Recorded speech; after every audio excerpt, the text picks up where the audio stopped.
So hello everyone, मैं अंकुश फिर से आज आपके सामने एक नई वीडियो लेकर आया हूँ। और मैं अपने इस एडूवर्ड्स जर्नी के यूट्यूब चैनल के ऊपर आपका सबका स्वागत करता हूँ। इससे पहले आपने मेरी वीडियोस को बहुत ज़्यादा प्यार दिया। कमेंट्स के अंदर बहुत सारे बच्चों के ये कमेंट्स थे कि सर और वीडियोस भी लेकर आना। ठीक है, जिसमें एक बच्चे ने कहा था कि सर थोड़ा सा इंग्लिश में भी थोड़ा सा उसको बताने की कोशिश करना, चीज़ें इंग्लिश में लिखने वाली। बेटा देखो, इतिहास को पढ़ने का सबसे बेटर वे है, देखो मैं ऑल जितनी भी हिस्ट्री है, मैं I just feeling comfortable to speak in English and just to teach all history in English, but my main motto is to just teach the history in by the simplest way. Simple के simple way में आपको समझाने की कोशिश। और जो बच्चे जिसका फियर है हिस्ट्री का कि हमें हिस्ट्री बहुत दिक्कत पैदा करती है, नॉन मेडिकल स्टूडेंट जो हमारे पास अपने एसएससी एग्जाम की तैयारी कर रहे हैं, रेलवे एग्जाम्स की तैयारी, एनटीपीसी एग्जाम की तैयारी, उनकी दिक्कत रहती है कि सर हमें हिस्ट्री बहुत बोरिंग लगती है। तो मैं भी नॉन मेडिकल का स्टूडेंट होने के नाते मुझे हिस्ट्री बहुत अच्छी लगती है। और इतिहास कहते हैं ना, इतिहास को रचने के लिए इतिहास को पढ़ना जरूरी है, तो ये इंपॉर्टेंट चीजें हमारे पास। इसलिए मैंने हिस्ट्री को सिंपलेस्ट वे में, जिस तरह से मैंने पढ़ा है और मैंने याद किया है, उसी तरह से आपको समझाने की कोशिश करूंगा। प्रीवियस वीडियो में अगर मैं बात करूं तो हमने प्रीवियस वीडियो में कुछ चीजें की थी जहां पर हमने पढ़ा था किसके बारे में, बुद्धिज्म के बारे में, और किसके बारे में बात की थी, जैनिज्म के बारे में। जहां मैंने आपको महात्मा बुद्ध के जन्म, उनकी मृत्यु, ठीक है, क्या क्या उसमें बीच में जीवन काल में रहा, कहाँ कहाँ उन्होंने अपना उपदेश दिए, क्या क्या इंपॉर्टेंट चीजें थी, सब लिखवाई थी। और मेरा पहली वीडियो में आपसे एक यही प्रॉमिस था कि जो भी वीडियोस मैं आपको डालूंगा, जो भी आपको कंटेंट दूंगा, उसमें से एग्जामिनर उसमें से कुछ भी बाहर नहीं आने वाला। ये मैंने आपसे प्रॉमिस किया था। तो आज भी फिर से वही प्रॉमिस कि कुछ भी वीडियो से बाहर नहीं होगा। नोट्स अपने बड़े अच्छे से बनाना, क्योंकि ध्यान रखना, आपके नोट्स बहुत बड़ा रोल प्ले करते हैं आपकी सक्सेस के लिए। तो सबसे पहला जो फॉर्मूला हमारे पास स्टार्टिंग में रहता है, जो मैं बच्चों को बताता हूं, that is a PPM NCB. जहां पर मैं फर्स्ट पी की बात करूं, that is called as a क्या, प्री हिस्ट्री। उसके बाद आप लोग पढ़ते हैं पैलियोलिथिक, मेसोलिथिक, न्योलिथिक, चाल्कोलिथिक और ब्रॉन्ज एज के बारे में। इस तरह से पढ़ते हैं सारी चीजें। इसी के बाद हम लोग बात करते हैं किसके बारे में, इसके बाद हम लोग बात करते हैं इंडस वैली सिविलाइजेशन के बारे में। इंडस वैली सिविलाइजेशन के अंदर हम लोग क्या, इसकी जो डेट रहती है हमारे पास 2500 बीसी से लेके 1500 बीसी तक। और इसी के बाद हम लोग 1500 बीसी से लेके 600 बीसी तक बात करते हैं बेटा किसके बारे में, बात करते हैं प्री वैदिक और वैदिक पीरियड के बारे में। इसी के बारे में बात करते हैं। तो आज केवल हम सबसे पहले बात करने वाले हैं इंडस वैली सिविलाइजेशन के बारे में। इंडस वैली सिविलाइजेशन की बात करूं तो हमारे पास इसका नाम कैसे बढ़ा, जिसको हम हिंदी में बोलते हैं सिंधु घाटी की सभ्यता। अगर मैं बात करूं थोड़ा सा, तो सबसे पहला जो भारत पे अटैक करने वाले जो फॉरेनर्स थे, first attack by the Persians. कौन थे हमारे पास, पर्शियंस। और इन्हीं पर्शियंस ने हमारे जो रिवर है उसको क्या बोला, इंदु। और इंदु से ही हमारे पास एक वर्ड पड़ा, that is called as a Sindhu. और सिंधु वर्ड से ही हम लोगों को क्या बोला गया, हिंदुस्तान। अगर मैं पहली बात बोलूं तो हिंदुस्तान जो वर्ड दिया गया वो किसके द्वारा दिया गया था, by the Persians, but it's used by the Arabians. किसने यूज किया था इसको, अरेबियंस ने मैक्सिमम इसको यूज किया था, Hindustan. Is it clear right now. अगर मैं इसके बाद थोड़ा सा अगर और आगे चलूं, तो यहां पर बात आती है, सबसे पहला जो पहली साइट के बारे में पता लगा था, दैट इज 1856। ठीक है, वो हमारे पास कौन सी थी, हड़प्पा। हड़प्पा संस्कृति के बारे में जानते हैं, हड़प्पा के बारे में सबसे पहले हमारे पास, ठीक है। और ये हमारे पास 1856 नहीं, 1826, नॉट 1856। मेरे को यहाँ पे आगे बात आ रही थी किसकी, डलहौजी के बारे में बातचीत बताना चाह रहा था। इन 1826 हड़प्पा साइट के बारे में सबसे पहले हमारे को पता लगा था, और जो इसकी खोज की थी बाय चार्ल्स मैसन के बारे में।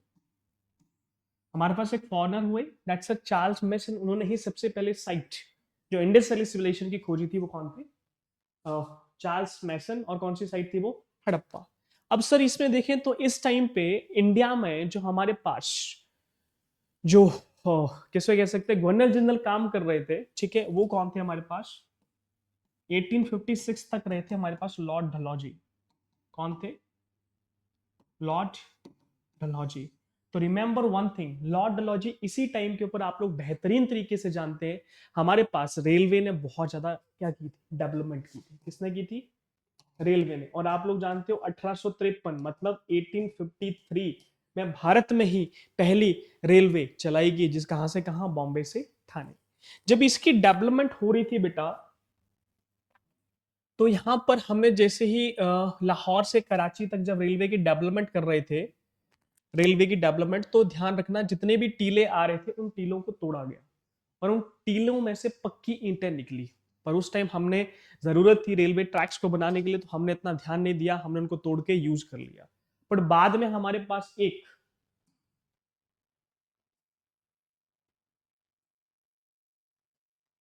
Archaeological survey of India, sorry, father of the archaeological survey, sorry उल्टा लिख दिया मैंने, sorry, that is the father of archaeological सर्वे। कौन बताए जाते हैं? Alexander Cunningham.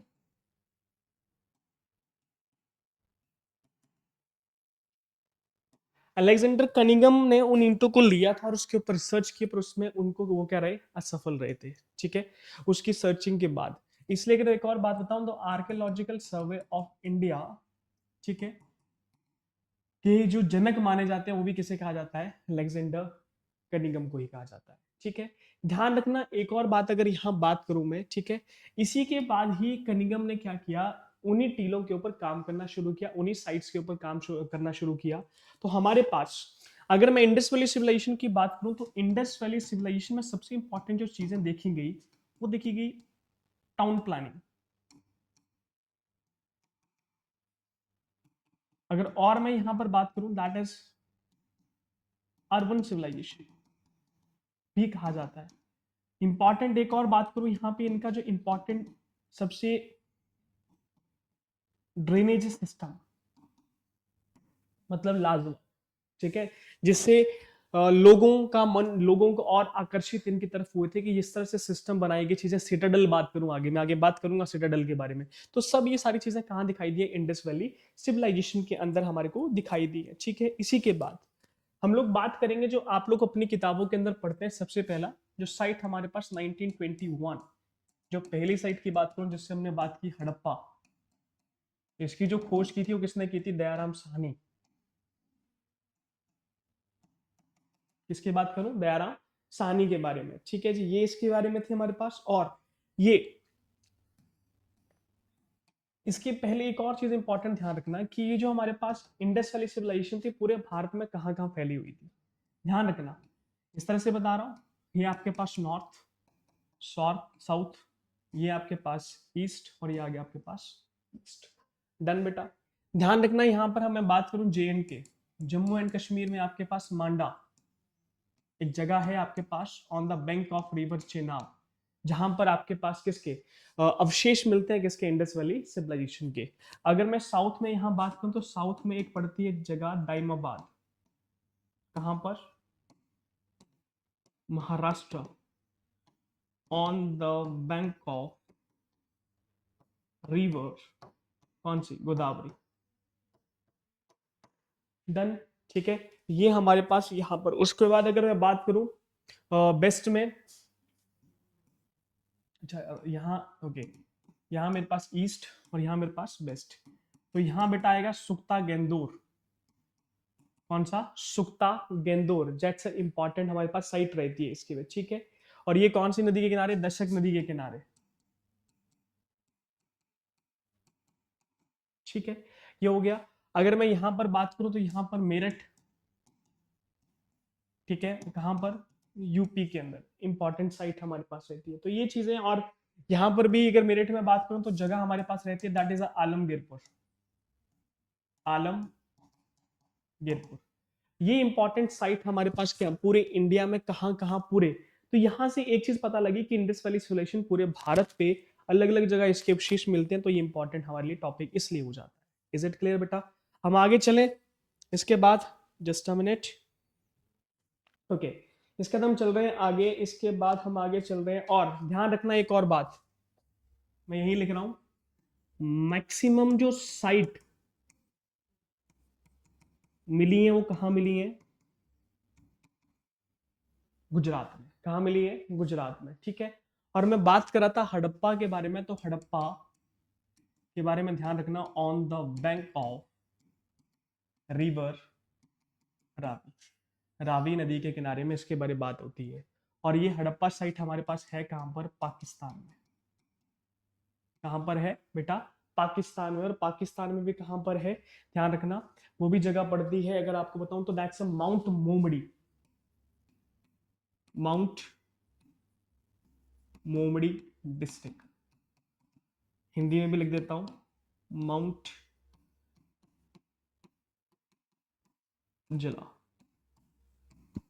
इन पाकिस्तान के अंदर। तो वहां पर हमारे पास क्या क्या चीजें मिली थी वो देख लेंगे। सबसे पहला 12 रूम ग्रेन यार्ड,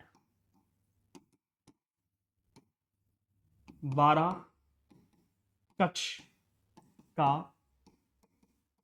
अन्नाघर, ये बात ध्यान रखना। उसके बाद सेकंड बात करें, R37 कब्रिस्तान।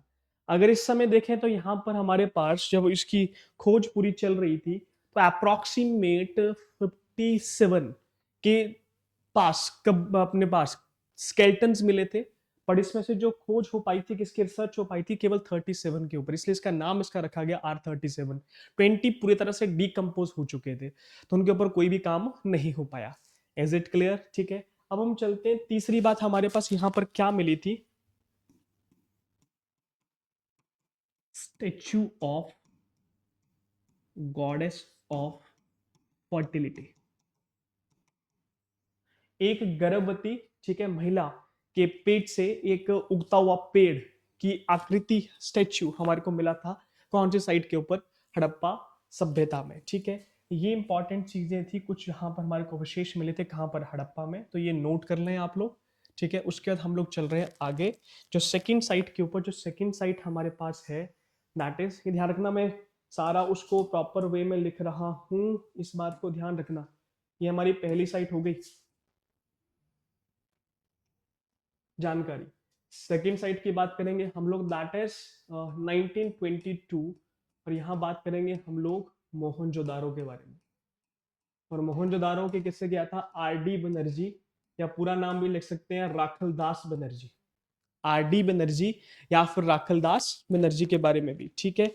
इसके बाद अगर हम लोग यहाँ पर बात करें तो ये हमारे पास यहाँ पर जो इंपॉर्टेंट एक चीज मिलती है, that is called as a मृतकों का टीला, इसे भी कहा जाता है मृतकों का टीला, या फिर इसको बोलते हैं माउंट ऑफ डेड। इस बात का ध्यान रखें, ठीक है जी। ये कुछ इंपॉर्टेंट चीजें यहां लिख लें। और इसमें एक और चीज जो इंपॉर्टेंट मिली, that is a great swimming pool. Hindi वालों के लिए विशाल स्नान घर, ठीक है। अब हम चल रहे हैं अपनी तीसरी साइट के ऊपर। तीसरी साइट,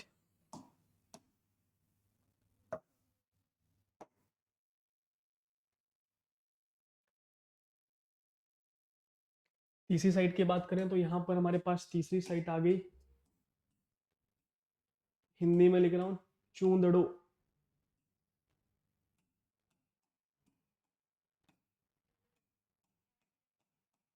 तीसरी साइड कौन सी आ गई आपके पास? चूंदड़ो, ठीक है। और ये चूंदड़ो मैक्सिमम इंपॉर्टेंट किसके लिए? रूरल साइड के लिए।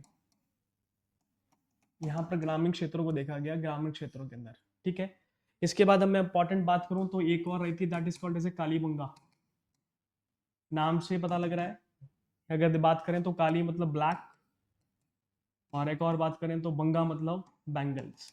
यहाँ पर हमें किसके? लाख की चूड़ियां जो मैक्सिमम यहाँ पर बनती है, उसके भी अवशेष हमारे को यहाँ पर मिले थे। कालीबंगा हो गया बेटा यहाँ तक। उसके बाद अगर कालीबंगा की बात करूं तो यहाँ पर हमें जुते हुए खेत भी मिले थे, जुते हुए खेत, ठीक है। और एक और बात करूं तो यहाँ पर एक और इंपॉर्टेंट साइट हमारे पास है, दैट इज मेहरगढ़। अगर प्री हिस्ट्री की बात करूं, अगर हिस्ट्री प्री हिस्ट्री या फिर उसके बारे में बात करूं तो ध्यान रखना इंपॉर्टेंट जो हमारे पास मेहरगढ़ साइड इसलिए होती है क्योंकि फर्स्ट कृषि के जो अवशेष हैं वो कहाँ मिले हैं, मेहरगढ़ साइट के अंदर। इंपॉर्टेंट अगर साइट की और बात करूं तो आपको एक इंपॉर्टेंट साइट और दिखती है, that is called as Lothal. कहाँ पर, गुजरात। अगर मैं सेवंथ बात करूं तो हमारे पास रोपड़, कहाँ पर, पंजाब, जहां पर हमें मैक्सिमम स्केलेटन कहाँ मिलते हैं, रोपड़ पंजाब से मिलते हैं। अगर और बात करूं तो हमारे पास रंगपुर, बनावली, ये सब आपके पास क्या है, इंपॉर्टेंट साइट है that are related to the किससे, इंडस वैली सिविलाइजेशन से रिलेटेड इंपॉर्टेंट रहती है, ठीक है। इसी के बाद बात करूं तो हमारे पास लोथल में सबसे इंपॉर्टेंट क्या चीज है हमारे पास, बंदरगाह,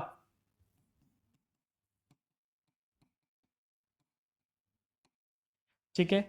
इसी के बाद अगर और बात करें तो हमारे पास और इंपॉर्टेंट क्या चीज है, एक ओके धौलावीरा साइट, ये आपके पास 9th 10th अगर साइट की बात करूं,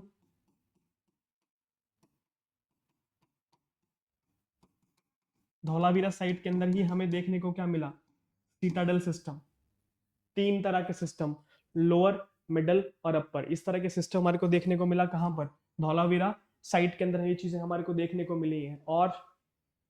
और कोई बात, ओके मोहनजोदारो में एक और चीज यहाँ पर ऐड कर दें हमारे पास, दैट इज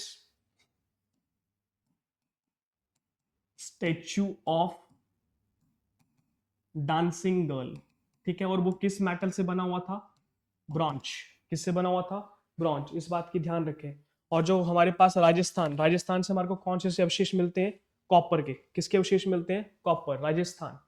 ओके कालीबंगा ये रहा, और कालीबंगा ये राजस्थान से है, यहाँ लिख लो। तो यहाँ अवशेष मिलते हैं हमारे पास कॉपर के। Is it clear right now, ठीक है। ये कुछ इंपॉर्टेंट चीजें थी हमारे पास जिनको नोट कर लें, ठीक है। और बाकी चीजें इससे और भी अगर कुछ सवाल होंगे तो मैं PYQs लेकर जरूर आपके साथ आऊंगा इस वीडियो को, ठीक है। So thank you and have a nice day, अपना ध्यान रखना, थैंक यू।